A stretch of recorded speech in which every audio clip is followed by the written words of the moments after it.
Assalamualaikum warahmatullahi wabarakatuh. Kami dari kelompok terakhir akan mempresentasikan mengenai akuntansi untuk operasi cabang yang terdiri dari Devi Candanasari sebagai pemateri ketiga, Rizky Izraatun Nazira sebagai pemateri kedua, Faizal Amir sebagai pemateri terakhir, dan saya sendiri Livia Nujumun Niswah sebagai moderator dan pemateri pertama.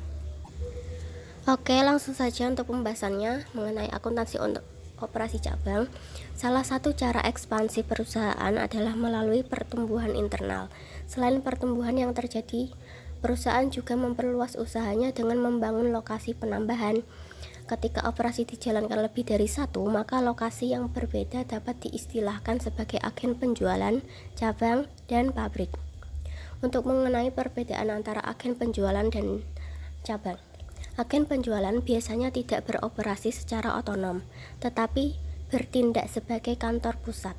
Agen penjualan biasanya memajang dan mendemonstrasikan contoh produk, menerima pesanan, dan mengatur pengiriman. Dan agen penjualan tidak menyimpan stok persediaan, pemilihan produk, pengiklanan, pemberian kredit, dan penagihan hutang. Kemudian adalah kantor cabang.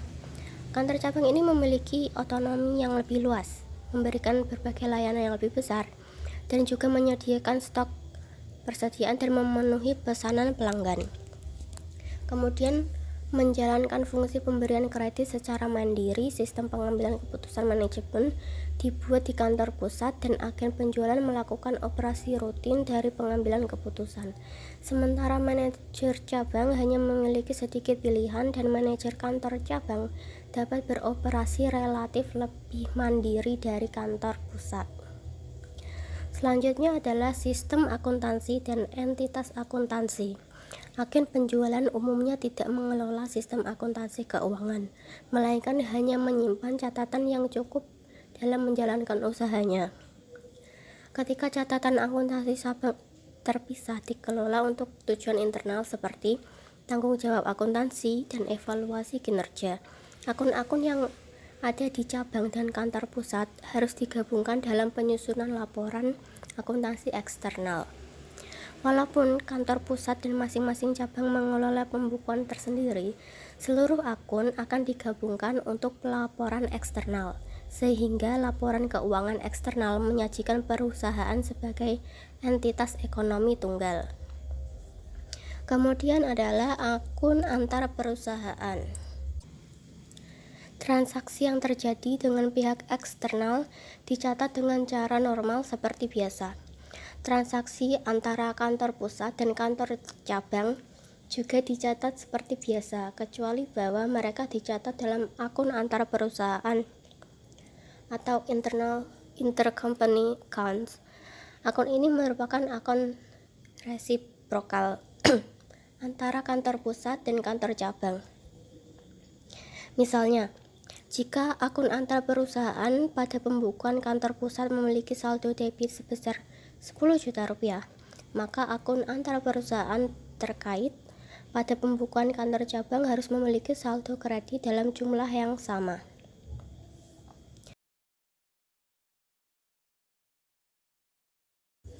Perhatikan bahwa kenaikan dalam akun investasi di cabang pada pembukuan kantor pusat dicatat dengan ayat jurnal di sisi debit dan penurunannya dicatat di sisi kredit. Cara sebaliknya juga berlaku pada akun kantor pusat di cabang. Sifat timbal balik investasi di cabang dan kantor pusat dan bagaimana pengaruhnya terhadap berbagai transaksi ditunjukkan pada gambar di bawah ini. Bisa kita lihat transfer aset ke cabang di pembukuan kantor pusat, ayat jurnalnya terdapat di sisi debit, sedangkan ayat jurnal di pembukuan cabang dicatat di sisi kredit. Begitu pula selanjutnya. Kemudian adalah pendirian cabang. Sebagai ilustrasi, asumsikan bahwa PT Jaya berlokasi di Jakarta, mendirikan sebuah cabang di Medan, Sumatera Utara. Kantor pusat mentransfer ke cabang berupa kas senilai 20 juta rupiah, peralatan kantor baru senilai 5 juta rupiah, dan peralatan toko baru senilai 30 juta rupiah. Kantor pusat mencatat transfer tersebut dengan ayat jurnal sebagai berikut. Di sisi debit terdapat investasi di cabang sebesar 55 juta rupiah, sedangkan di sisi kredit terdapat kas senilai 20 juta rupiah, peralatan kantor 5 juta rupiah, peralatan toko 30 juta rupiah. Kemudian seperti pada bab sebelumnya, ayat jurnal diberi angka secara berurutan selama pembahasan bab sehingga setiap ayat jurnal dapat diidentifikasi. Ayat jurnal pada bab ini dibuat oleh kantor pusat diberi tambahan kode huruf H, sementara yang dibuat di cabang diberi tambahan kode huruf B. Cabang Medan PT Jaya mencatat transfer aset dari kantor pusat dengan ayat jurnal sebagai berikut. Di sisi debit terdapat kas senilai 20 juta rupiah, peralatan kantor 5 juta rupiah, dan peralatan toko senilai 30 juta rupiah. Sedangkan sisi kredit terdapat akun kantor pusat senilai 55 juta rupiah.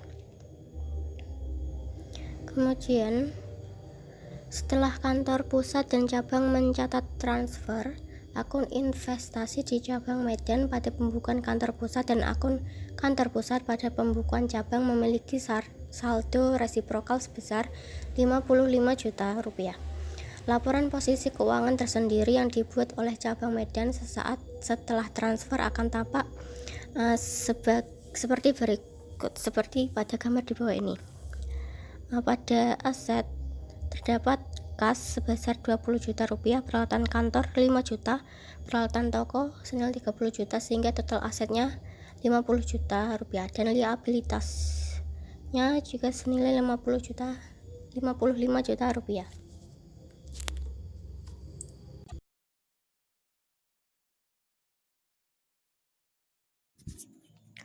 Selanjutnya, akuntansi untuk agen penjualan. Untuk beberapa jenis transaksi, ayat jurnal yang dicatat oleh kantor pusat sebagai berikut. Misalnya, kantor pusat agen dasar faktur penjualan, catatan penggajian, dan dokumen voucher kas kecil yang disediakan oleh agen penjualan. Transaksi lainnya dapat dicatat berdasarkan dokumen sumber lain yang diserahkan pihak eksternal secara langsung ke kantor pusat. Misalnya, perusahaan yang memberikan jasa gas, listrik, air, dan telekomunikasi ke agen dapat memberikan tagihan langsung ke kantor pusat. Kantor pusat umumnya mencatat aset, pendapatan, dan beban tiap-tiap agen secara terpisah. Hal ini untuk mengontrol aset dan menyediakan informasi untuk menilai kinerja. Selanjutnya, sebagai contoh, asumsikan kantor pusat untuk agen penjualan. Asumsikan bahwa PT Cemara sebuah produsen struktur modular dan partisi yang berbasis di Jakarta, membangun sebuah agen di Surabaya.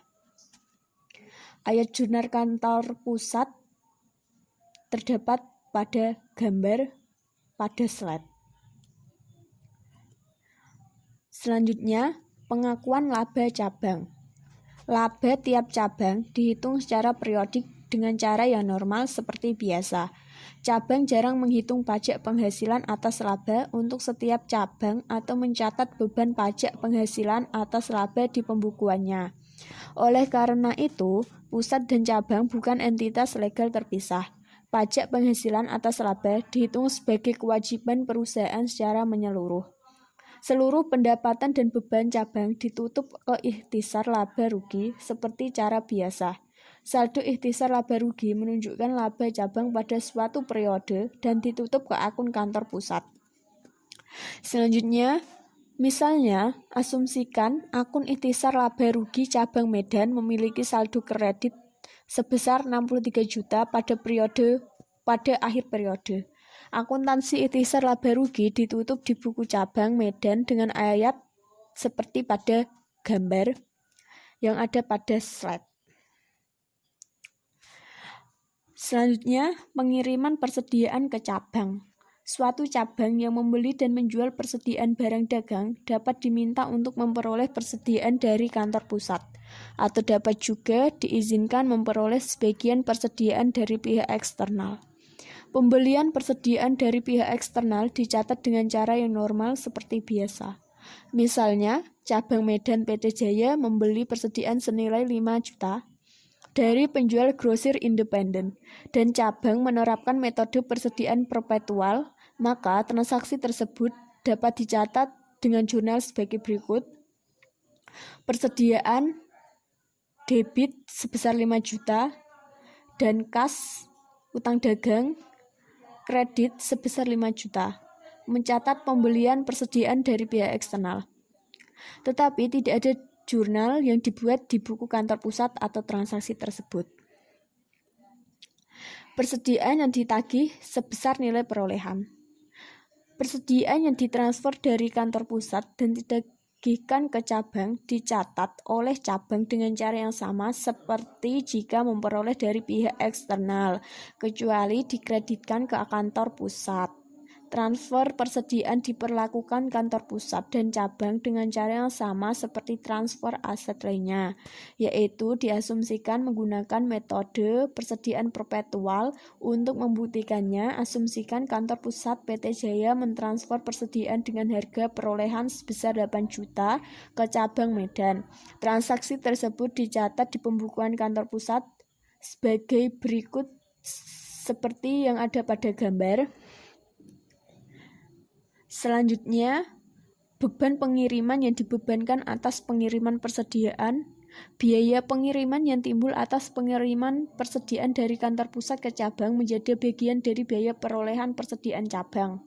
Misalnya, asumsikan kantor pusat PT Jaya membayar sebesar 100.000 untuk pengirim persediaan senilai 8 juta ke cabang Medan.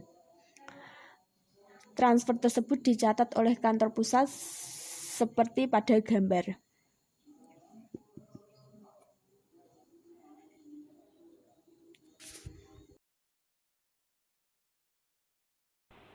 Selanjutnya ada persediaan yang ditagih melebihi nilai perolehan. Perusahaan kadang mentransfer persediaan dari kantor pusat ke cabang dan menagihkan cabang pada nilai yang lebih besar dari harga perolehan kantor pusat.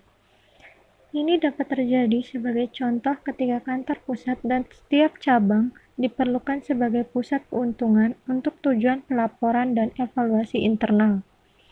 Ketika di kantor pusat timbul biaya dan memberikan jasa seperti perolehan persediaan pada harga lebih murah melalui kuantitas pembelian atau memproduksi persediaan. Perusahaan dapat memilih untuk mengalokasikan atas laba penjualan persediaan antara kantor pusat dan cabang yang menjual. Hal ini dapat dilakukan dengan menagihkan ke cabang atas persediaan yang ditransfer pada harga lebih besar dari biaya perolehan kantor pusat. Kantor pusat dikreditkan termasuk laba yang sama dengan selisih antara biaya perolehan dengan harga transfer ke cabang. Selisih ini disebut laba antar perusahaan. Berikut contoh perlakuan jika terjadi laba antar perusahaan dalam pengiriman persediaan ke cabang. Asumsikan kantor pusat PT Jaya memperoleh persediaan dengan harga 12 juta dan mengirimkan ke cabang Medan, menagihkan ke cabang sebesar 15 juta. Kantor pusat mencatat pengiriman persediaan sebagai berikut. Investasi di cabang Medan sebesar 15 juta, pada persediaan sebesar 12 juta dan laba antar perusahaan belum terrealisasi 3 juta. Transfer persediaan ke cabang Medan ditagih melebihi harga perolehan. Laba antar perusahaan sebesar 3 juta bersifat belum terrealisasi karena persediaan belum dijual ke pihak eksternal. Pengakuan laba ditangguhkan sampai dengan cabang menjual persediaan ke eksternal.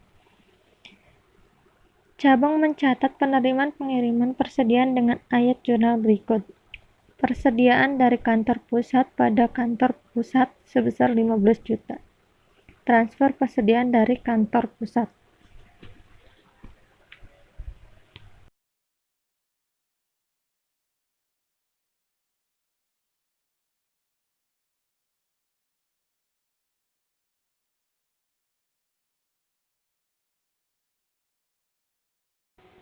Laba perusahaan belum terrealisasi sebesar 3 juta dieliminasi dan persediaan dilaporkan sebesar harga perolehan awalnya 12 juta.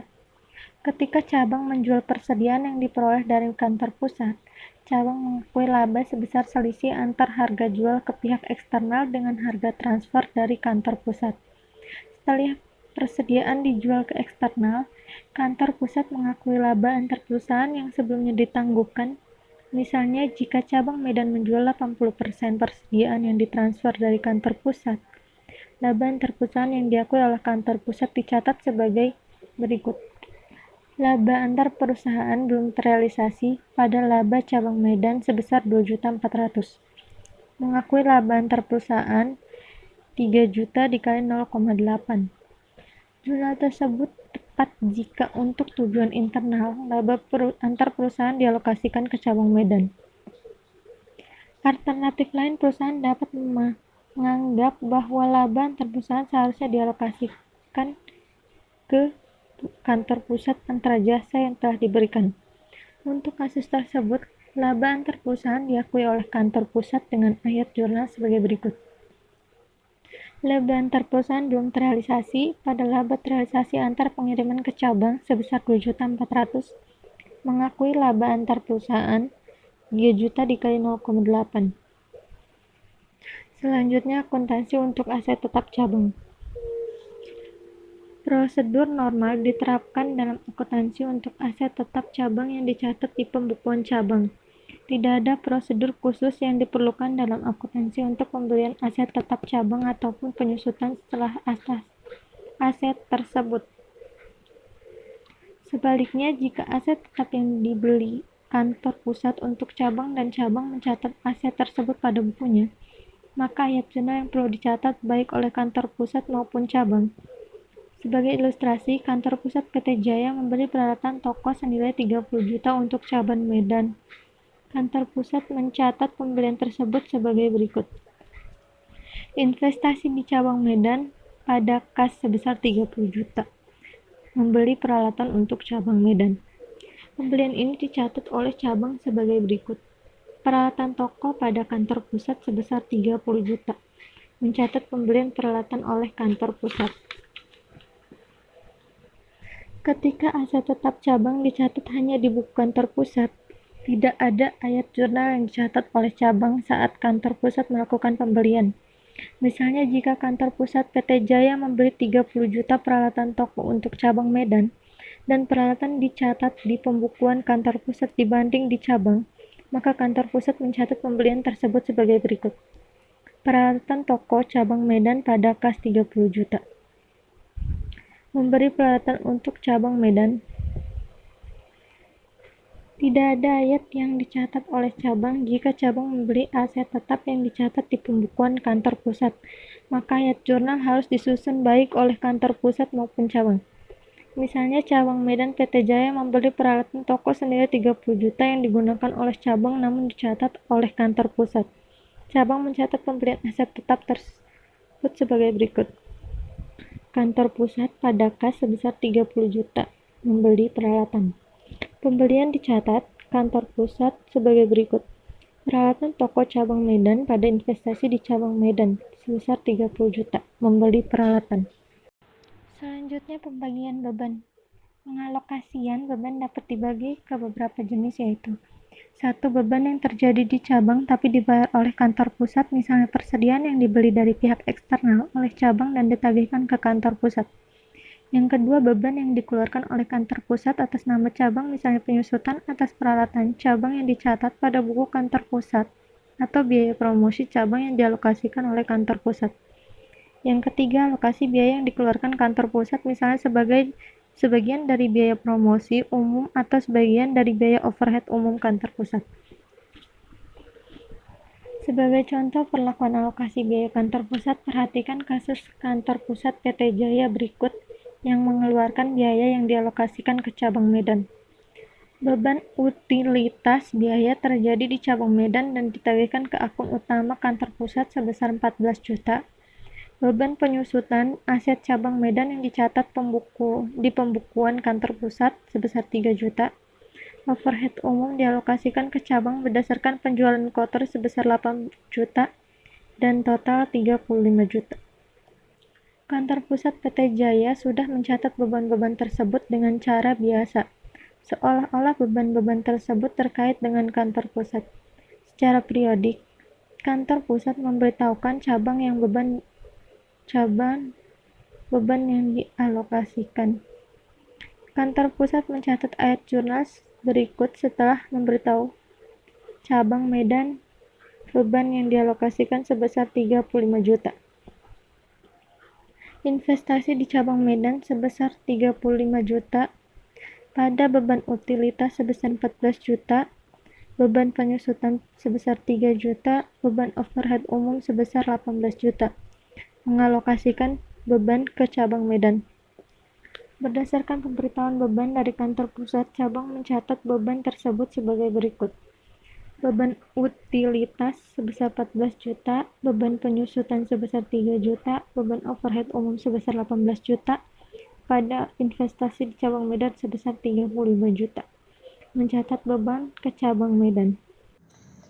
Kantor pusat PT Jaya sudah mencatat beban-beban dengan cara biasa, seolah-olah beban tersebut terkait dengan kantor pusat. Secara periodik, kantor pusat memberitahukan cabang beban yang dialokasikan.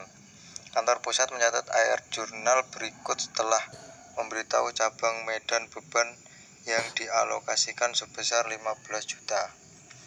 Jurnalnya adalah investasi di cabang Medan, debit pada beban utilitas.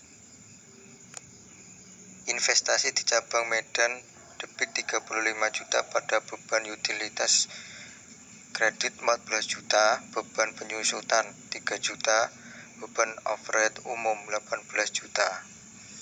Mengalokasikan beban ke cabang Medan. Berdasarkan pemberitahuan beban dari kantor pusat, cabang mencatat beban tersebut sebagai berikut.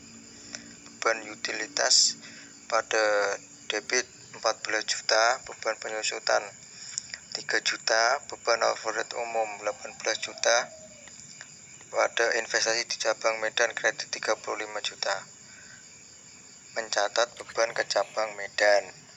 Laporan keuangan untuk perusahaan secara keseluruhan. Penyusutan laporan keuangan perusahaan secara keseluruhan umumnya menggunakan kertas kerja untuk membantu menggabungkan akun-akun kantor pusat dan cabang serta mengeliminasi akun-akun antar perusahaan. Kertas kerja yang digunakan sama dengan kertas kerja konsolidasi kecuali akun kantor pusat, menggantikan ekuitas pemegang saham anak perusahaan di kertas kerja. Ilustrasi akuntansi untuk operasi cabang bisa dilihat di foto yang ada di PPT. Selanjutnya, laba belum terrealisasi di persediaan cabang awal. Laba perusahaan yang termasuk dalam persediaan awal cabang diakui pada pembukuan kantor pusat sebagai laba terrealisasi ketika persediaan telah dijual oleh cabang. Pelakunya sama jika transfer terjadi saat periode berjalan. Pada periode di mana cabang menjual persediaan ke pihak eksternal, kantor pusat mengurangi akun laba antar perusahaan belum terrealisasi dan meningkatkan akun laba terrealisasi atas pengiriman ke cabang. Ketika laporan keuangan perusahaan secara keseluruhan disusun, saldo laba terrealisasi atas pengiriman ke cabang dieliminasi terhadap beban harga pokok penjualan dan sisa laba antar perusahaan belum terrealisasi dieliminasi terhadap nilai tercatat persediaan.